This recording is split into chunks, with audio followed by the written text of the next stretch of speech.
So a blind Raleigh woman called out Uber after she was dropped off at the wrong location by her rideshare driver in May. I don't know the entire backstory, but it's pretty easy to find out if someone is blind. They'll have a walking stick, they'll have like thick glasses, they'll tell you they're blind. Please do not take advantage of people like this. They are paying like everyone else. They deserve to be brought to their location, to their destination, like anyone else, safely. In fact, you can even go, if you're a good human, you can go a step further. Ma'am, sir, is there anything I can do for you? Is there anywhere where you'd like to be dropped off? You can open the door for them. You can assist them. There are pavements, right? You can communicate with these individuals. I would go beyond if I knew that an individual was blind. But again, I don't know the backstory. But if Uber had to come out and apologize because this driver just dropped her off, oh, I don't care, she's blind, I'll drop her off over there. She won't know. We better than that, drivers. 99.999% of the drivers, if the story holds up, would not do this. We are good people, right? There might be some people that like, oh, okay, on fake accounts or illegal accounts, they just don't care, right? Just don't care. Screw her, I'll drop her off anyway.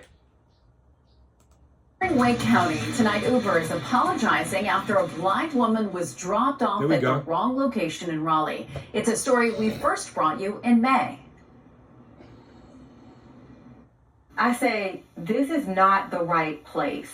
And he says, well, I have somebody I got to pick up at the airport. And he takes off and runs away.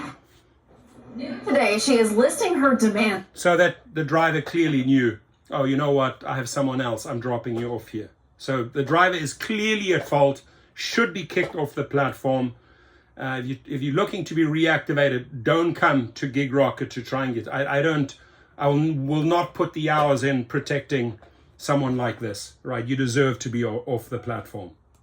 For the rideshare company, WRAL's Sean Gallagher is live now with what she's asking for and what the company is blaming. Sean?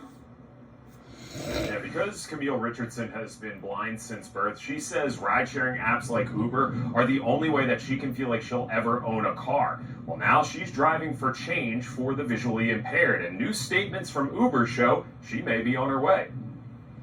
After being dropped off at this apartment complex over a mile away from where Camille Richardson was intending to go, she wants Uber to make big changes to protect visually impaired riders like her.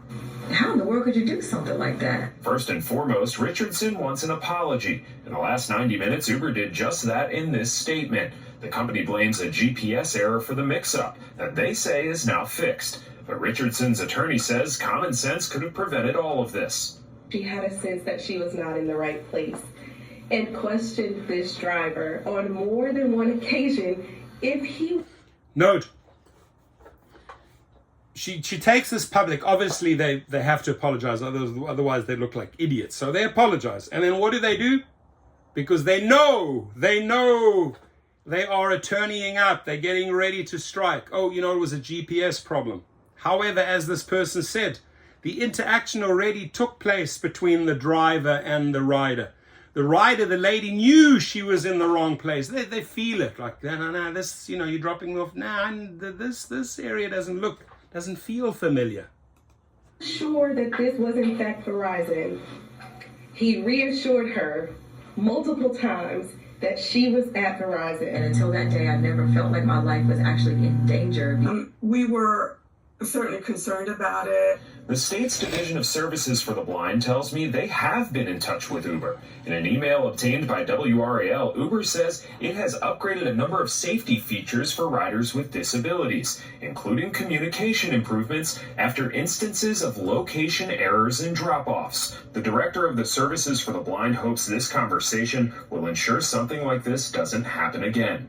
In serving individuals with disabilities, the absolute best resource for learning how to accommodate, how to support, how to best serve individuals with disabilities or individuals with disabilities themselves? I would talk to them about how to communicate with someone with a disability. How do you navigate with them, listening to them about what assistance they need, really hearing their voices.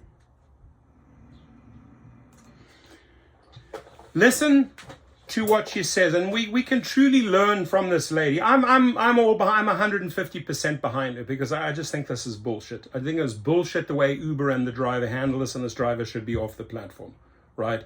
It is not her fault that this lady is blind. And key thing here, listen, communicate.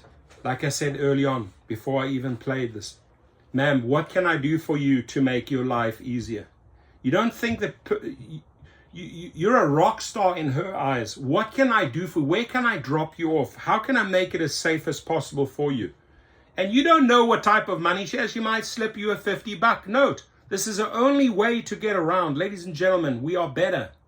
We are better humans if we work together. And this is the biggest problem here also in politics. The people, through social media, through all the fake news, disorientation, are fighting each other. Democrats and Republicans do not know how to work together anymore. As drivers, we are better. We can work with these people. It is easy. It all boils down to communication.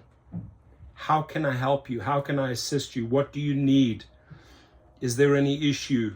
Is there a better drop-off location? Versus getting into a spat with someone. This is not the right location. I know. And then he's like, oh, Verizon, this is the right location. Throw you out here. I got to be over there in a few minutes. Right? He just wants the next trip.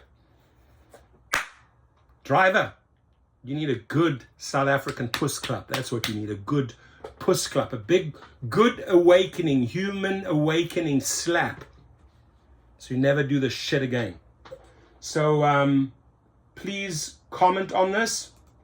And Richardson's attorney just texted me within the last 10 minutes saying that they finally heard from Uber, sharing a lot of the information that Uber shared with us and the state as well. But one lingering question they have is if this driver is still working for Uber. Uber could not confirm or deny that. But right now, it sounds like Raleigh police are not investigating this any further. They tell me that this is a civil issue between a customer and a business. Yeah, I mean, it's a three parties, and if they want to strike and do something legally, they're going to strike against Uber and then also attach the driver, right? They'd subpoena the drivers. Uber would probably settle this, but it sounds like this lady is reasonable, and all she asked for is an apology. She got the apology with an excuse attached. Oh, GPS, right? Should have just said, you know what, we're sorry. We're sorry, and we can do better, and we're going to get drivers like this off the platform. And I hope and pray this guy got kicked off of the platform. And I hope and pray this guy doesn't come to Gig Rocket or Activation Hero to ask to be reinstated. Ain't gonna fly, brother. Ain't gonna fly. You've done the shit. You own it. You're off the platform. Good night. Sleep tight.